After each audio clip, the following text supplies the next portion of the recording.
Now I will request Professor Jalaluddin Ashraful Haq sir to chair the session. Over to Jalaluddin Ashraful Haq sir. Thank you, Dr. Faria. Good morning, ladies and gentlemen, all participants and the speaker. I welcome you all to this Buddha's Virtual Diabetes Conference on the occasion of death anniversary of National Professor Muhammad Ibrahim, who is the founder of Diabetic Association of Bangladesh. In this second session, we have speaker from Calcutta, Kolkata, India, Professor Samar Banerjee. Just before he starts his deliberation, I would like to briefly introduce him.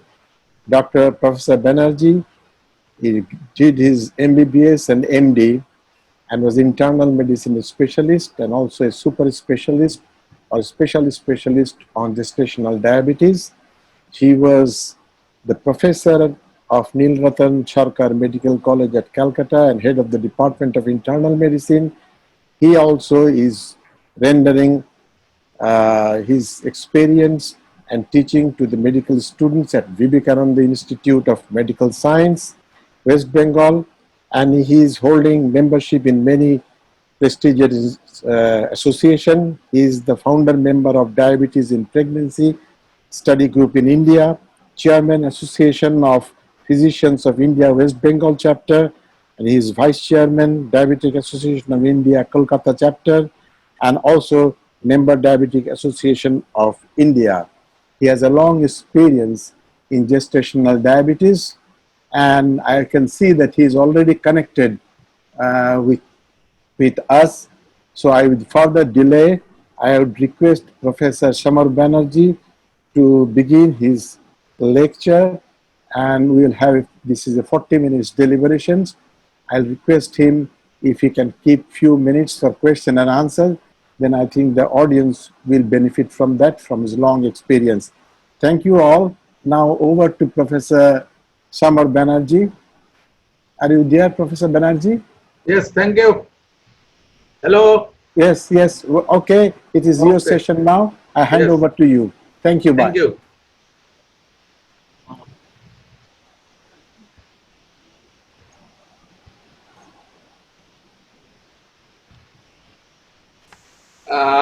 I am really grateful to Badas for giving me the chance to speak on their virtual conference. And I am personally grateful to Dr. Rajat Khan and Devasis, my student. Today is a Teacher's Day. I pay all my regards to all the teachers.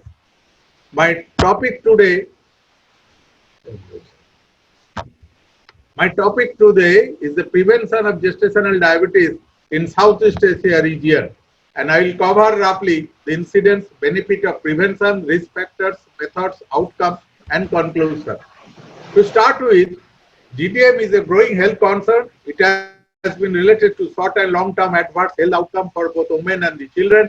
For women, GDM is associated with an increased risk of preeclampsia during pregnancy, elevated risk of type 2 diabetes in future, and comorbidities such as cardiovascular disease, obesity, and pregnancy. GDM is also affecting multiple aspects of the health of the offspring throughout the course of their life. At birth, offspring are more likely to develop macrosomia and suffer from birth injury. After birth, they are likely to develop childhood obesity, impaired glucose tolerance, vascular disorders, and many neurological problems like autism and lower intelligence quotient. Regarding epidemiology, the global prevalence of hyperglycemia in pregnancy is roughly 16.9%. The highest prevalence was found in the Southeast Asia region at 25%, and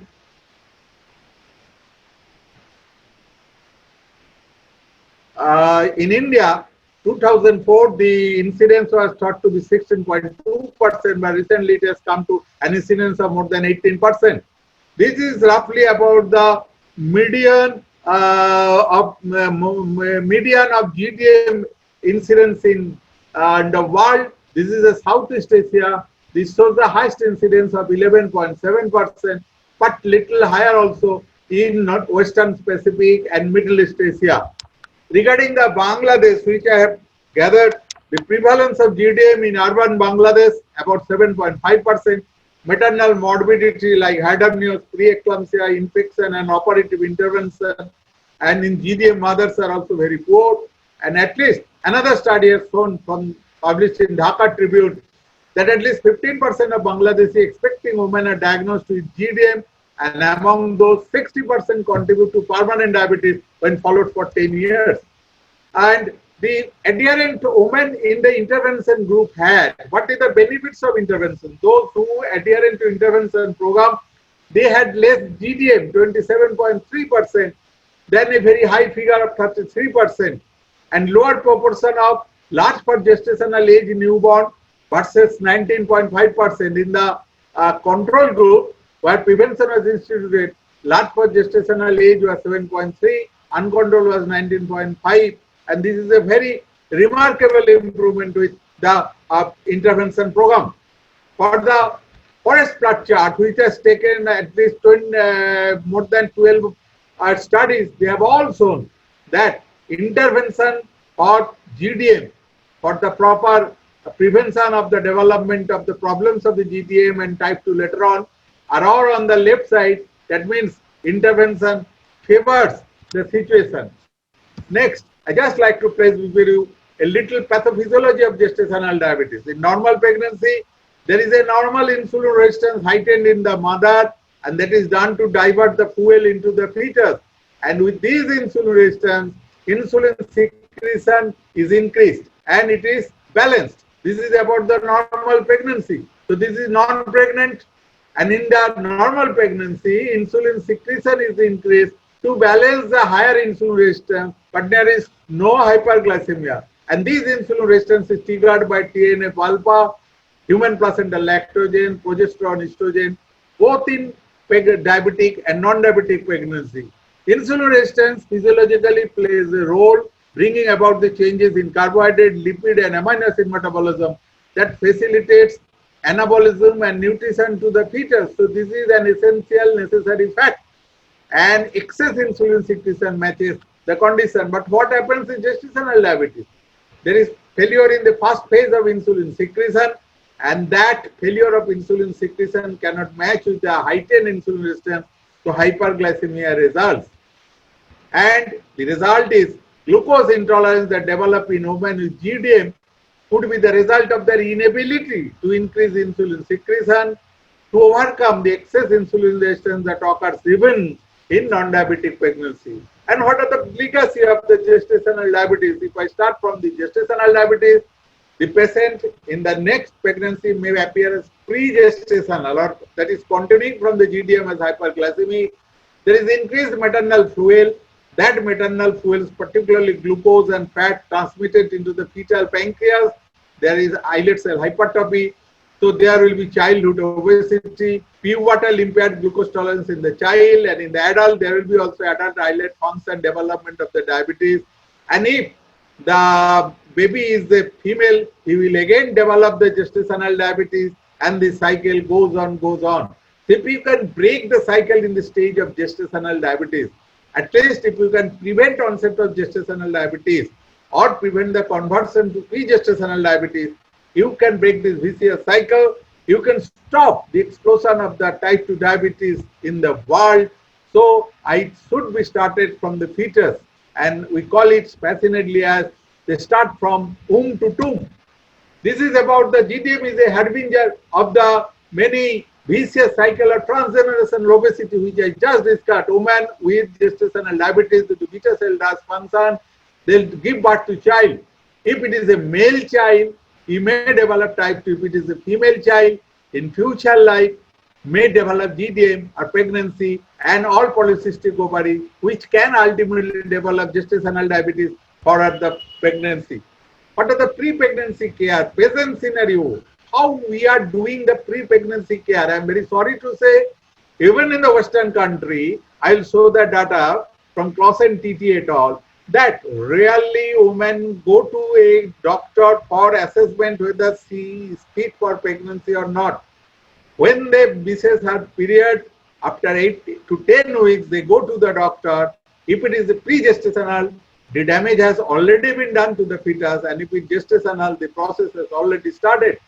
Clausen TT et al. Found that only 5% of 61 pregnancies type 2 were planned, and the first visit to an antenatal clinic occurred after the first trimester, when the measure of the disease has been done in case of the 50% women. So we are not getting any chance. So what is the life cycle approach for the prevention of gestational diabetes? I divide it into three groups: pre-pregnancy, pregnancy, and postpartum. Let me start from the pre-pregnancy. There must be community awareness and assessment of the GDM risk factor, early identification, comprehensive lifestyle changes, evaluation of medical disorders and their prompt management, early diagnosis of diabetes and its management, and well-controlled blood glucose for at least 2 to 3 months before conception as ascertained by A1C. So ideally, a woman with normal A1C should go for conception, and so the process to start at least 6 months before the pregnancy.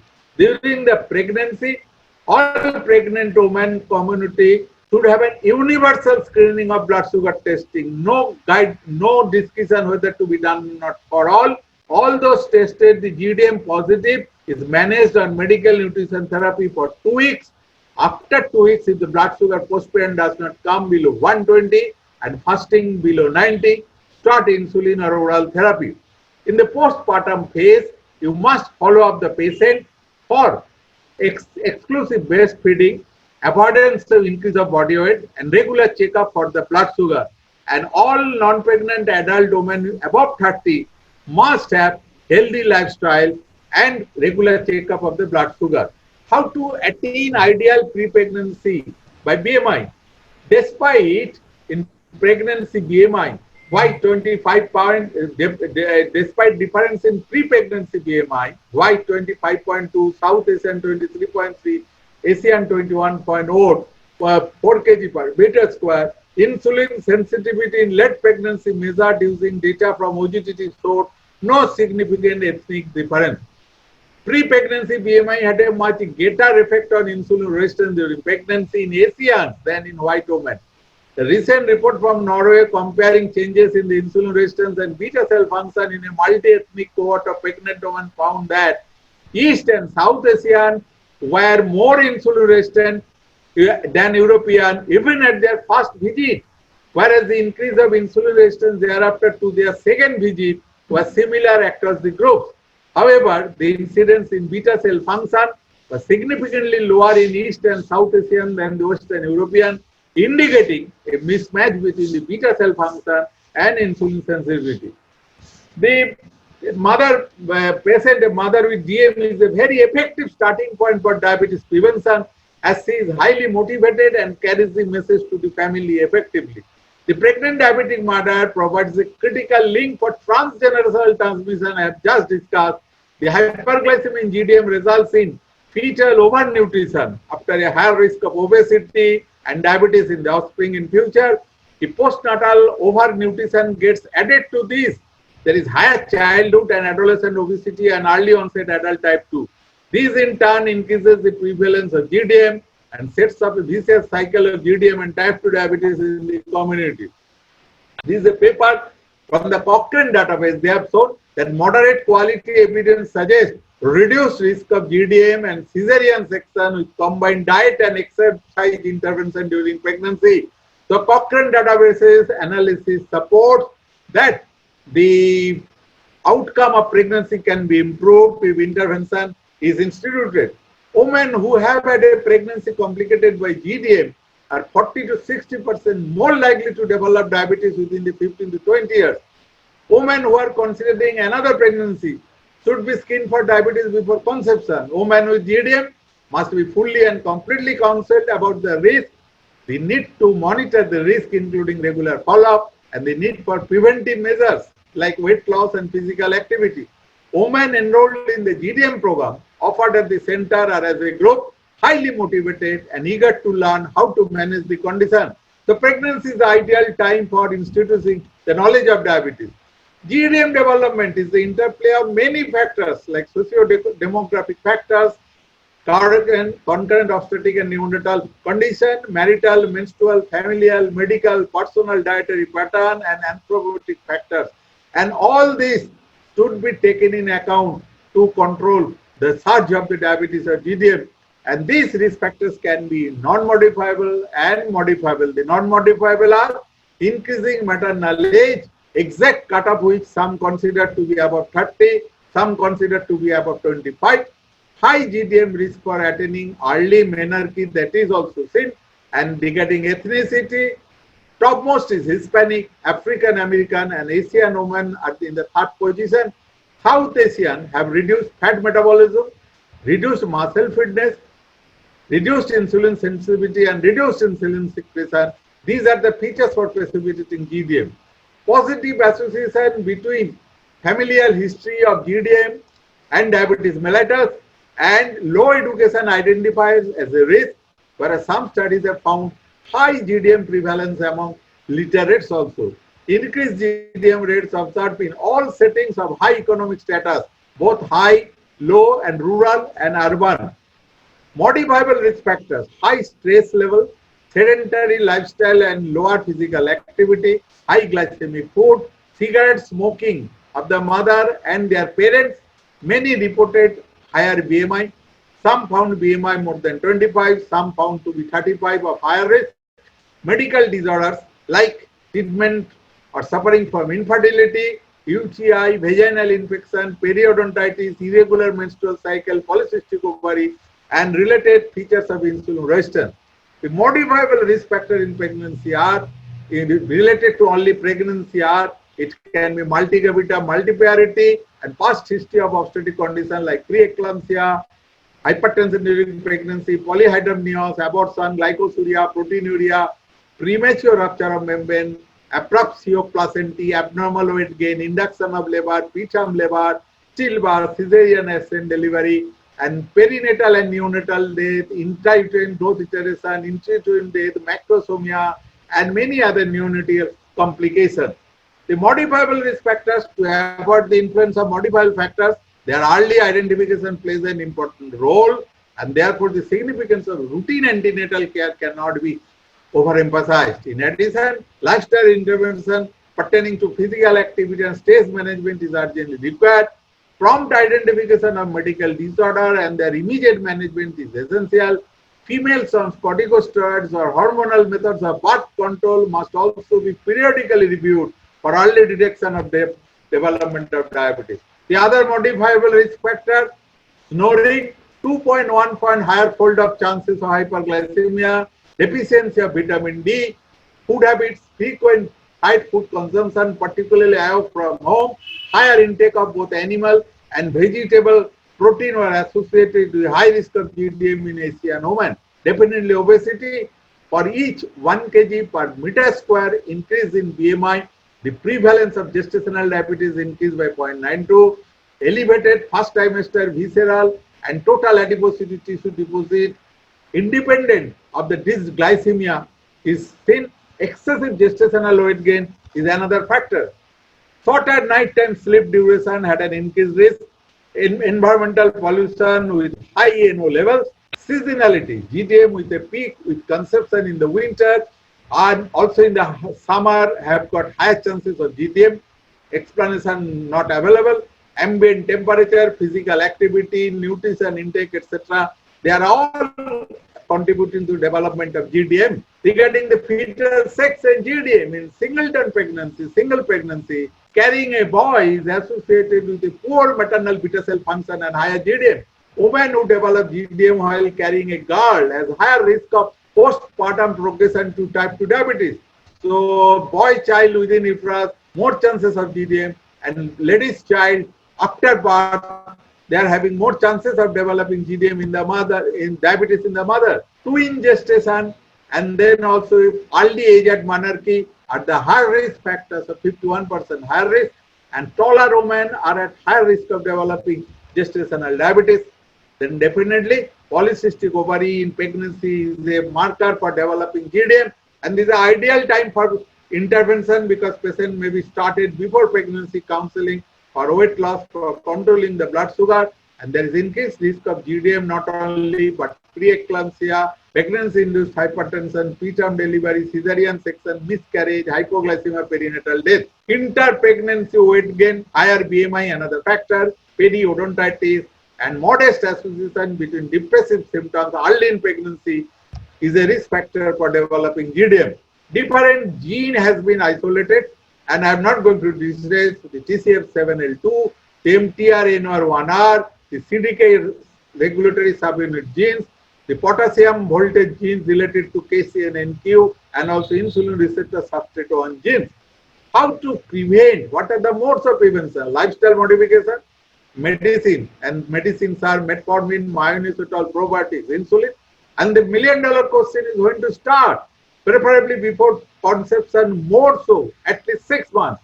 In polycystic ovary, bad obstetric history, past history of GDM, feature of insulin resistance, and family history of diabetes or gestational diabetes. Studies demonstrate a significant beneficial effect of diet and physical activity. All started the intervention relatively early in the first trimester, before or near 13 weeks of gestation.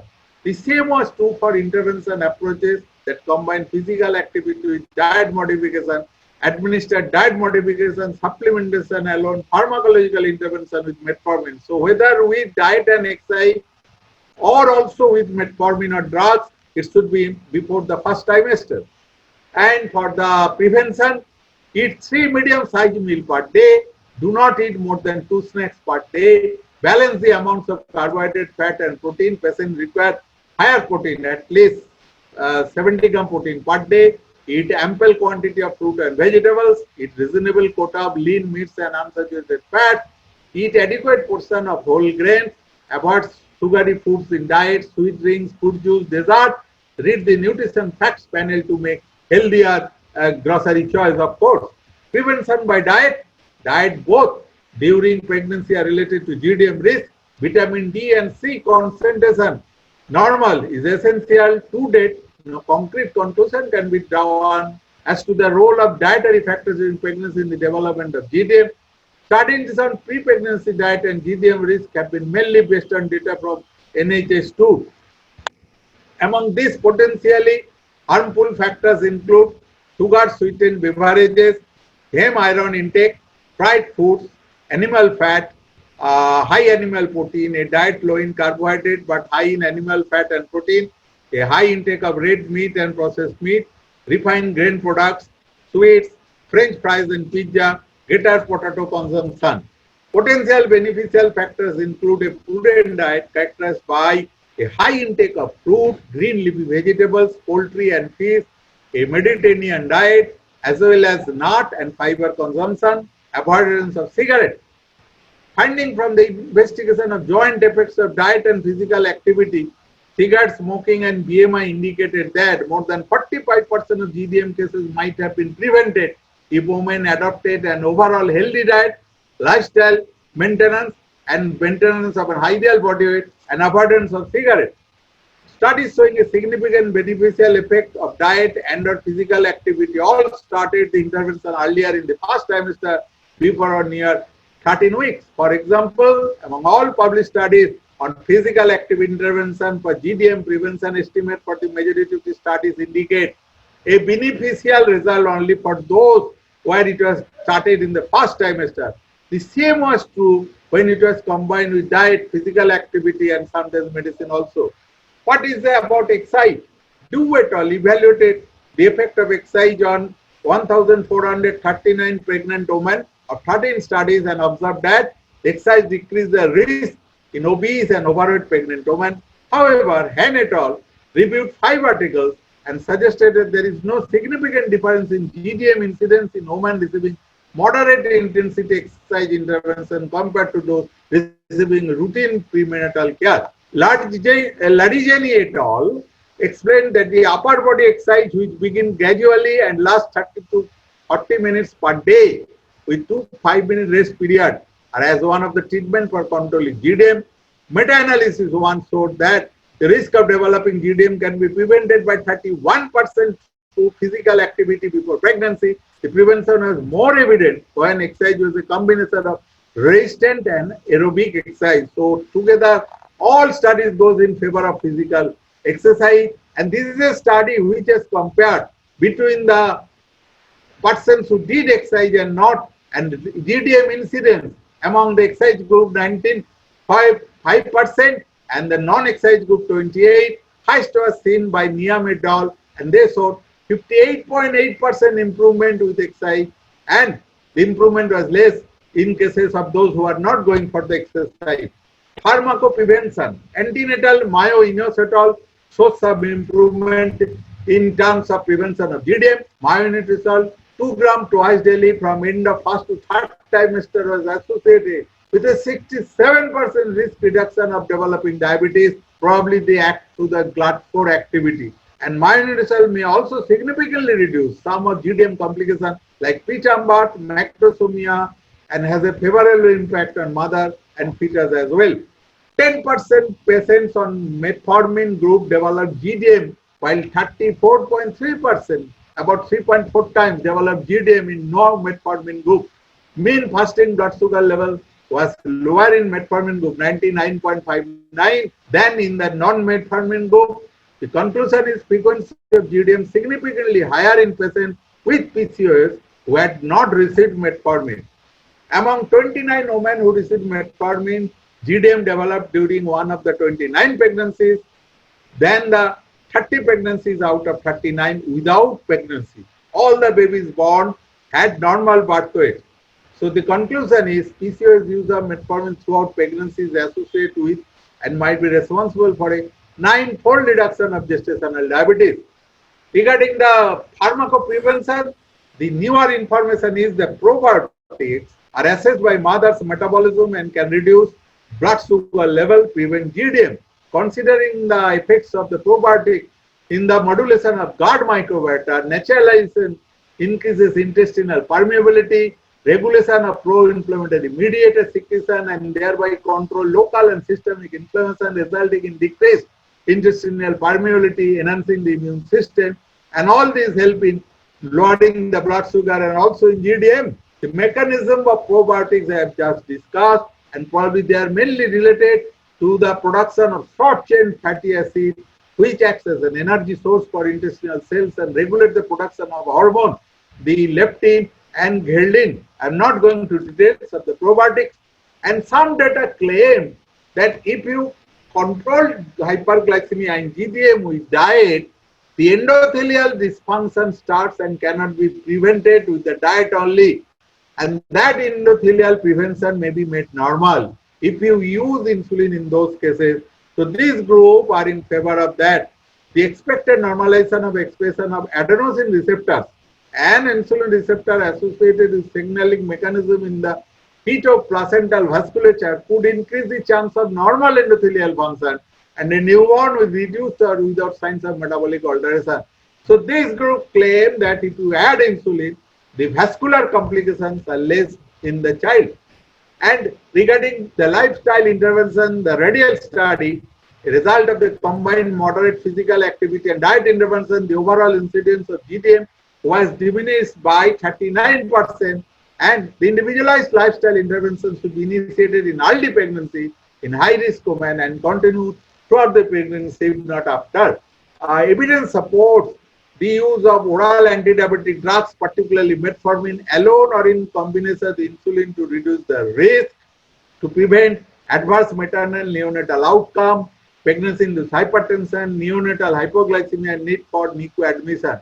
Metformin and insulin combination perform better than insulin alone. To date, no evidence exists for evidence-based psychological intervention, whether psychological motivation improves in pregnancy or not.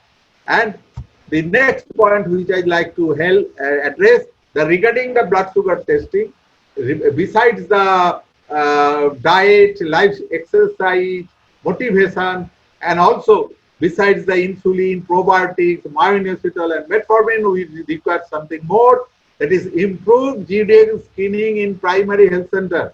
In India, we have started door-to-door screening by the in the Janani Suraksha program, where DIs are carrying a small blood sugar machine, testing the blood sugar, if finding high, sending to the hospital, community healthcare centers, urban health centers, district hospital, and other government hospitals. Universal screening for pregnant women for GDM, this should be compulsory. Counseling in women with PCOS, I just mentioned, those lady young, before marriage even, in PCOS, they should be counseled that they are potentially destined for GDM. Those who have got high family history, those who have got bad obstetric history also, and the history of GDM in the parents. Follow-up and counseling of diagnosed women. If GDM must be followed because up to 70% will develop diabetes in future when followed for 20 years. And we need training of healthcare providers, including doctors, nurses, dietitians, and educators. I'm very sorry to say, more than 50% of the doctors, including the gynecologists, they practice their own criteria of diagnosis. Training of healthcare professionals using the training of trainers model, and then also media campaign through the newspaper and through the TV media, social media. We must campaign that GDM is a problem. This is the point where you stop the explosion of the diabetes. Take care. Websites for GDM registration and information, that is GDM lady can get information. Free telephone hotline to provide information on GDM.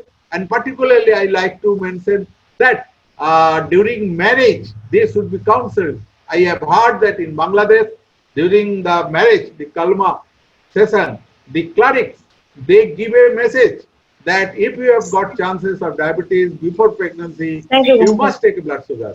And I believe that during marriage, in the marriage certificate, there should be a line that if you want to be pregnant, get a blood sugar done. So in conclusion, I like to mention that GDM is a rapidly growing health concern. It is related to short and long-term adverse health outcome in both women and their children, which highlights the significance of preventing GDM among women who are planning a pregnancy or are pregnant. Improvement in diet and lifestyle before and during pregnancy may hold the hope of interrupting the vicious cycle involving maternal GDM, childhood obesity and diabetes, ultimately to stop or delay the onset of diabetes through improving the health and well-being of women and their children across the lifespan. To achieve this goal, large-scale intervention studies in which the intervention is initiated before pregnancy among multiracial and ethnicity population. This includes the patient, common people, doctors, health workers, and all types of people who are attached with the responsibility of health in our country. Last but not least, I like to mention that we are very trailing behind to reach the target in preventing GDM or managing. Swami Vivekananda told that all power is within you. You can do anything and everything. And in a target setting, your attitude is 19% and aptitude is only 1%. With the last slide, I like to place with you, and I dedicate this lecture to my teacher, Professor V. Sesaya. We call it as a deep sea mantra, and with this you can know everything and minimal thing for the GDM. The screening for all diabetic, all pregnancy in 3 trimester. Do a 2-hour postprandial blood sugar 75 gram glucose single test deep sea disease accepted by Government of India. If postprandial 2-hour more than 199, it is pre-gestational.